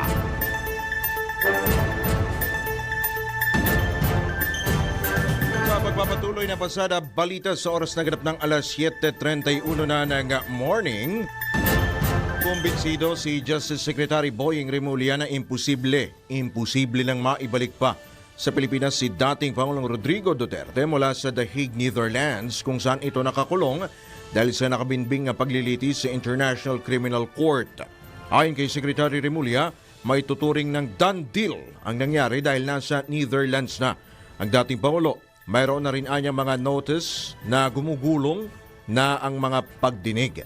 Ipinunto pa ng kalihim na mismong ang dating Pangulo ang nagsabi na haharapin nito ang mga kaso, bagay na narinig din at napanood ng lahat ng Pilipino. Nanawagan naman ang Justice Chief sa publiko na manatiling nagkakaisa para sa diwa ng hustisya. Pasada Balita.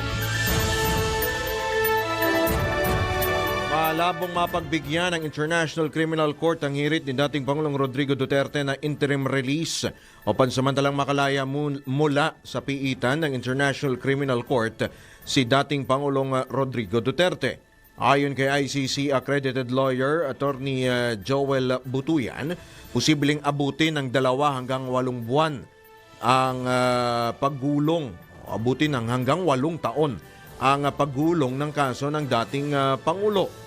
Pero una nang inihayag ni dating ICC Judge Raul Pangalangan na inaasang magiging mabilis ang paglilitis dahil iisa lamang ang kaso ng dating Pangulo.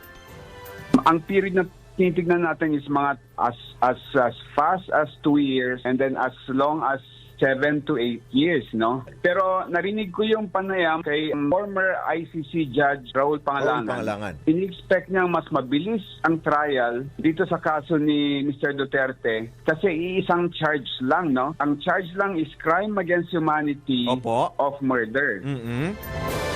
Naniniwala rin si Butuyan na malaki ang epekto ng mga protesta o kilos protesta ng mga taga-suporta ng dating Pangulo sa magiging hirit nito na interim release. Pari ngayon na yung ginagawa ng mga Duterte supporters na nagbubuli ng mga biktima, pati nga yung mga judges natin, talagang grabe yung online harassment na nangyayari sa kanila, no?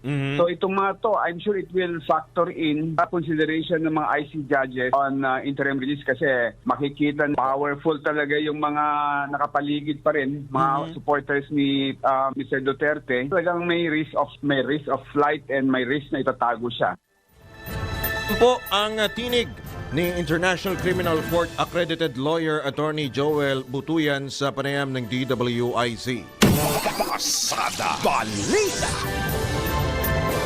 Tiniyak naman ang lead counsel ni dating Pangulong Rodrigo Duterte na si Attorney Nicholas Kaufman na magbibigay ito ng matibay na depensa sa susunod nilang hakbang sa kaso ng kanyang kliyente. Ayon kay Attorney Kaufman, nasa proseso pa sila ng pagkumpleto sa kanilang legal team. Gayunman tikom ang bibig ng abogado hinggil sa karagdagang impormasyon sa nasabing usapin. Kakailanganin pa anyang aprubahan ni dating Pangulong Duterte ang mga idaragdag sa nasabing grupo. Kaugnay nito, umaasa naman ang lead counsel na mapapauwi nila ang dating Pangulo sa Pilipinas. Kapon lamang, kinumpirma ni Vice President Sara Duterte na hindi na mapapabilang sa defense team ng kanyang ama, sina dating Executive Secretary Salvador Bingbong Medialdea at dating presidential spokesman Attorney Harry Roque. Pasada Balita. Kapag kakata ito, tanggap pa tayo ng ilang pang reports. Pagtugis ng militar sa mga nasa likod ng pag-atake sa Army Detachment sa Maguindanao del Sur nagpapatuloy. Idetalye mo Patrol 17 Jopel Peleño. Ongoing ang pagtugis ng militar sa mga utak ng pag-atake sa isang Army Detachment sa Maguindanao del Sur. Sa ulat, hinagisan umano ng granada ng isang armadong grupo ang isang military detachment sa barangay Madja, Datu, Saudi, Ampatuan na nagresulta sa pagkakasugat ng 4 na military personnel. Sinabi ni AFP spokesperson Colonel Franciel Margaret Padilla na mayroon na silang lead hinggil sa mga nasa likod ng pag-atake. Kasabay nito siniguro ng AFP na nananatiling nasa maayos ang kondisyon ng buong tropa na inatake ng armadong grupo. Ito si Patrol 17 Chopel Peleño para sa impilang may todo lakas DWIZ. Nagbabalita ng tama, naglilingkod ng tama. Pasada Balita. Customs broker at consignee ng nasabat na 53 million pesos na halaga ng mga vape products. Sasampahan na ng mga kaso. Patrol 24, June Samson sa detalye. Nakatakda na ang isampa ng Bureau of Customs sa mga kaso laban sa broker at consignee ng nakumpiskang smuggled ng mga vape products. Ito ay matapos na nasabat ng BOC Enforcement Group sa Port of Manila ang 2 container vans na naglalaman ng 233 boxes ng vape na nagkakahalagang higit sa 53 million pesos. Sinabi ni Customs Commissioner Benito Rubio na ang shipment ng mga vape products na nagmula sa China ay inihalo sa mga plastic wares para maitago.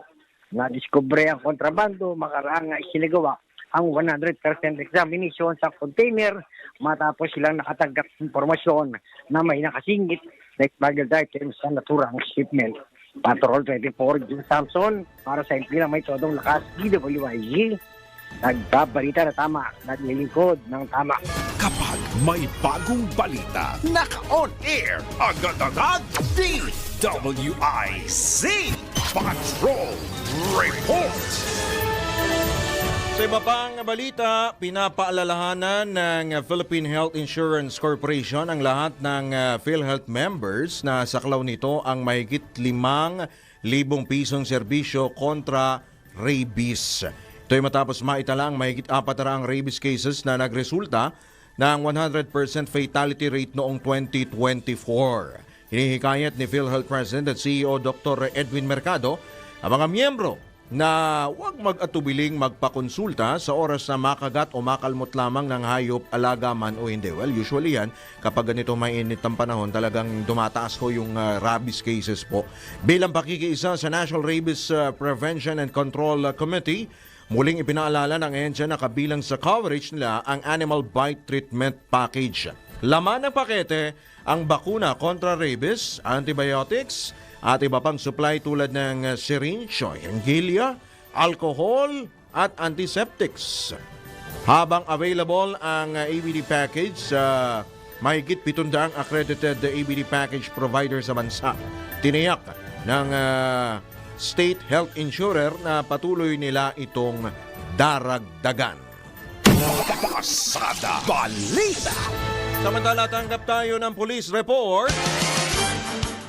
Humalay at pumatay sa 13 anyos na babae sa lalawigan ng Quezon na aresto na. Detalye mula Calabarzon, Arman Cambe.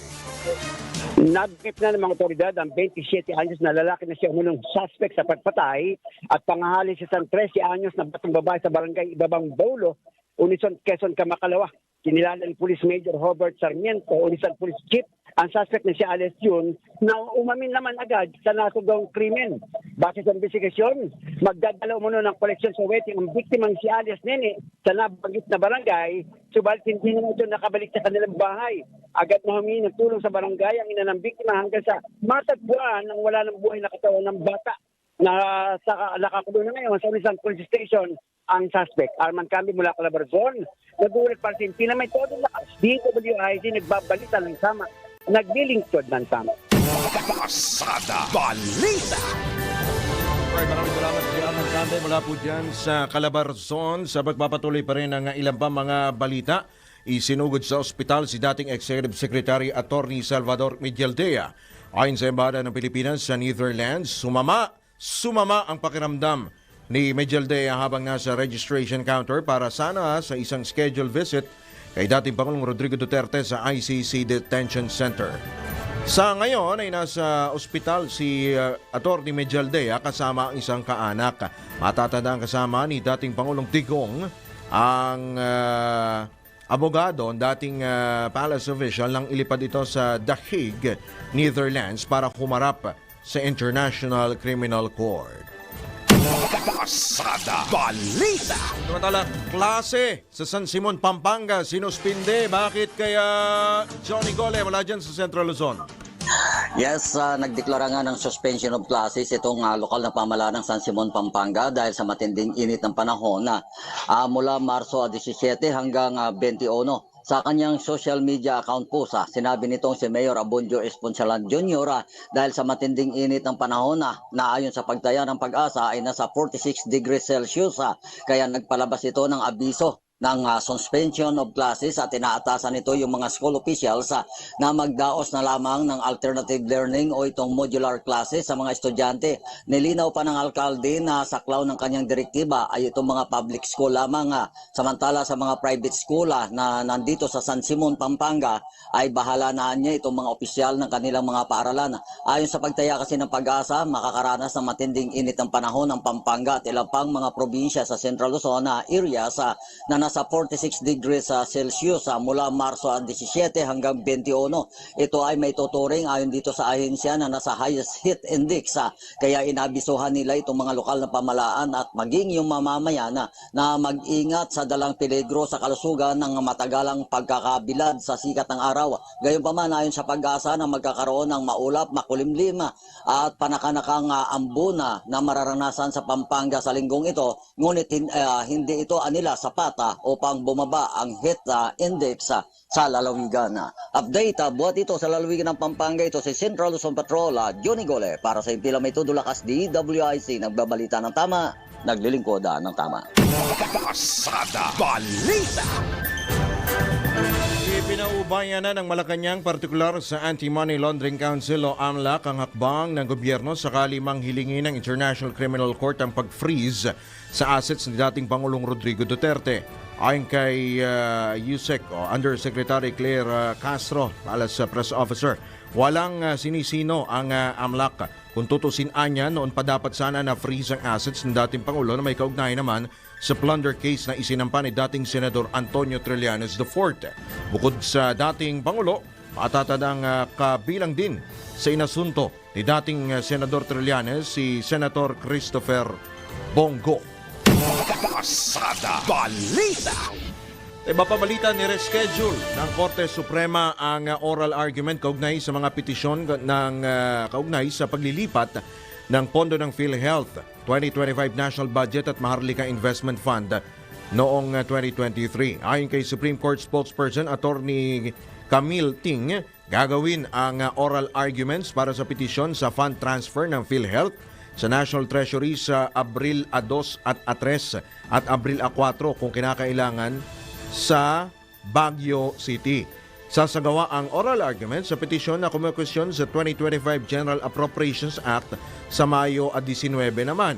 Matatandang inihayag sa petisyon na mayroong mga irregularidad at blank items sa Bicameral Conference Committee report ng 2025 National Budget. Inanunsyo rin ni Attorney Ting na tatalakayin ang petisyon para ideklarang unconstitutional ang MIF sa Hulyo 8 at 9. Iginit ng petitioners na bigo ang MIF na matugunan ng mga hamon sa ekonomiya. Nilabag nito ang kalayaan ng Bangko Sentral ng Pilipinas at hindi nakasunod sa requirements sa ilalim ng konstitusyon ang presidential certification ng MIF bill sa Kamara at Senado. Una nang itinakda ang pagtalakay sa 2025 budget sa Abril 1, ang MIF sa 22, habang sa PhilHealth funds naman sa 29. Pasada Balita. Sa iba pang balita, umaasa ang Commission on Elections na magkakaroon ng positibong pagbabago sa estado ng Bangsamoro Autonomous Region and Muslim Mindanao sa papalapit na May 12 elections. Ngayong pinirmahan na ang Peace Covenant.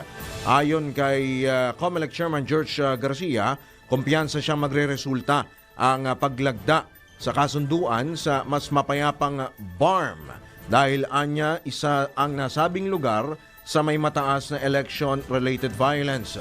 Bukod pa rito, umaasa rin si Garcia na mababawasan pa ang bilang ng mga lugar sa BARM na nasa ilalim ng red categories. Nabatid na kasama sa isinagawang Peace Covenant signing ang poll body, mga kandidato sa BARM, Philippine National Police at Armed Forces of the Philippines. Pasada Balita. Babalik po muli ang Pasada Balita makalipas lamang ilang mga paalala. Oras 14 na minuto bago sumapit ang ganap na alas 8. Pasada Balita. Pasada Balita.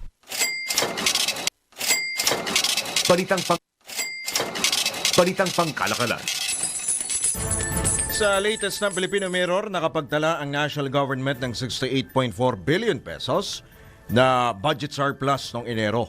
Ayon sa Bureau of Treasury, ang budget surplus sa unang buwan ng taon ay mas mababa sa 88 billion pesos na surplus na itala noong Enero noong nakaraang taon sa kaparehong panahon ng isang taon. Bunsod nila ito ng patuloy na paglaki ng kita kasabay ng pagtaas naman ng paggasta o paggastos. Sa datos ng Treasury, ang revenue collections ay nagdala ng double-digit growth na 10.7% sa 476.1 billion pesos noong Enero kumpara sa 421.8 billion na naitala sa kaparehong panahon noong 2024. Samantala, binigyang diin ng ahensya na tumaas ang expenditures ng 19.45% o 398.8 billion pesos noong Enero kumpara sa 333.9 billion pesos sa kaparehong panahon noong isang taon. Pasada Balita. Mga balitang dapat alam mo kahit sa labas ng bansa. DWIZ Balita sa ibang bansa. Babot na sa mahigit 400 ang patay sa panibagong airstrike ng Israel sa Gaza. Kaugnay nito, inihayag ng Palestinian Health Authorities na maaring sumira sa 2 buwang ceasefire ang naturang pag-atake. Tugon naman ng Israel na islamang nilang mapilitan ang Hamas na palayain na ang lahat ng kanilang bihag. Una nang nagbanta si Israeli Prime Minister Benjamin Netanyahu. Nagagawa ito ng malaking pag-atake dahil sa anilay pagmamatigas ng Palestinian Militant Group. Pasada Balita. Sa mundo ng palakasan, ang latest malalaman sa DWIZ Sports News. Sa volleyball, nakaisa na ang Creamline Cool Smashers sa quarterfinals ng Premier Volleyball League o PVL kontra Cherry Tigo Crossovers. Sa score na 25-10, 27-25 at 25-21, inilabas ng spiker na si Eliza Valdez ang kanyang vintage form kung saan nagtala ito ng 16 points, 13 excellent digs at 9 excellent receptions. Samantala, ginulat naman ng Zeus Coffee ang Petrogas sa Game 1 ng kanilang quarterfinals match. Na-sweep ng Thunderbells ang Angels sa score na 25-21, 25-23 at 27-25 doon po sa set. Nanguna si Chai Troncoso sa Zeus na mayroon pong 14 points, 9 digs at 16 receptions. Nakatakda naman ang Game 2 ng quarterfinal series. Bukas po yan araw ng Webase. Pasada Balita. Ito na ang latest, bagong-bago, fresh na fresh. DWIZ Showbiz News. pong, tama ba ito, Burn Prevention Month o Fire Prevention Month? Bukod po sa Fire Prevention Month, meron palang Burn Prevention Month? Burn? Sunog o sunog? Sunog at sunog. Grabe naman. Masyado namang racial ito. Ate Juday! Antindi naman, wag naman ganon. Wag. Hindi ba porke... Kayo pag nakakita kayo ng medyo dark, sabihin nyo Ilocano. Totoo naman.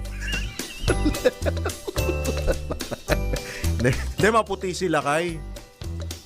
Sila, wag ganon, wag. Si Kong Jo, hindi naman po, hindi totoo yun. Hindi totoo yun. Porkit dark, Ilocano, grabe. Kasi ganun lang talaga, plat kasi doon eh. Sorry. Bagamigat, mga ubeng, mga Ilocano, mga kapwa Ilocano.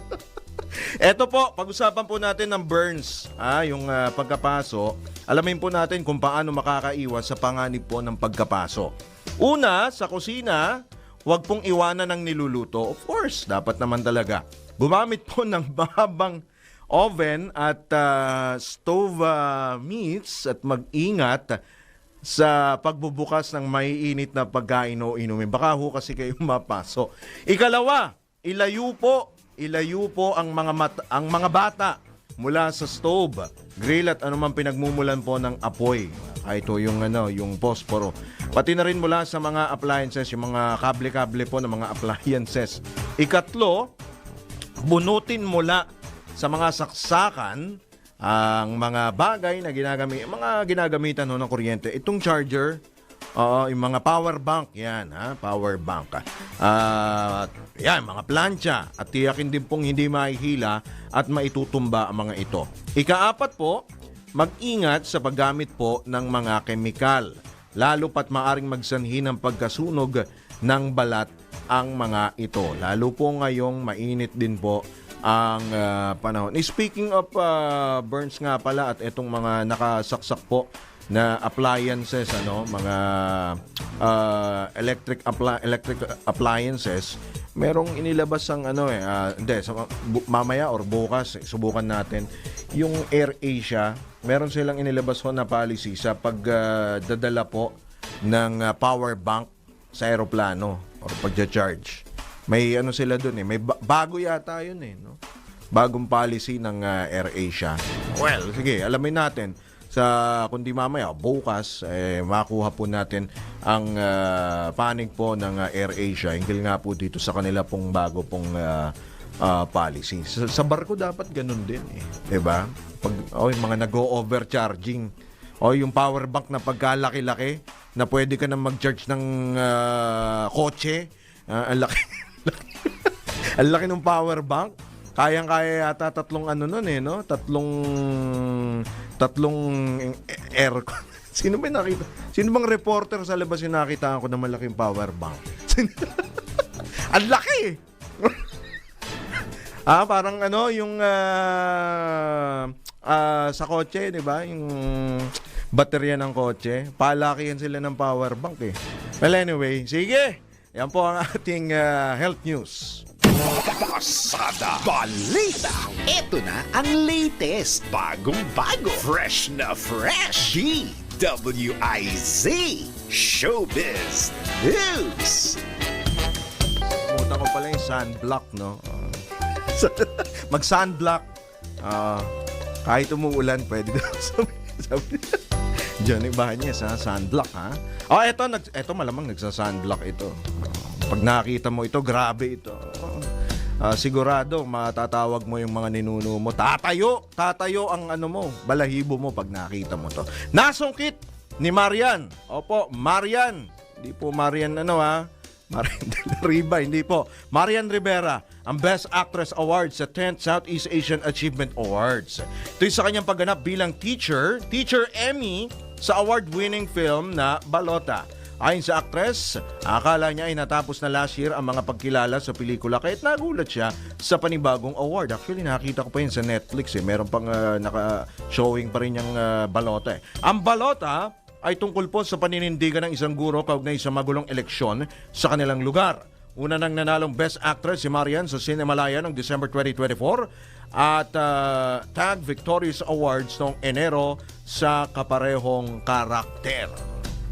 Pasada Balita. Alright, wala na po tayong oras mga katodos. Ay po pansamantala po nagpapaalam sa ngalan po ng teka lang, papasalamatan ko nga pala yung aking doktor, aking orto sa Medical City, si Dr. David Antonio ng Medical City Orthopedic Department dyan po dito sa Pasig City. Yan. Marami pong salamat sa ating pong orto. Yan. Sige, salamat din po sa ating pong mga nakasama sa DWIZ Aliw Channel 23 sa ngalan po ni na John Ibanez at Jopel Peleño. Ito po inyong lingkod, Drew Nasino, nagbabalita ng tama, naglilingkod ng tama. Susunod na po! Susunod na! Nandyan na sila! Nandyan na! Wala nang iba kundi ang Karambola!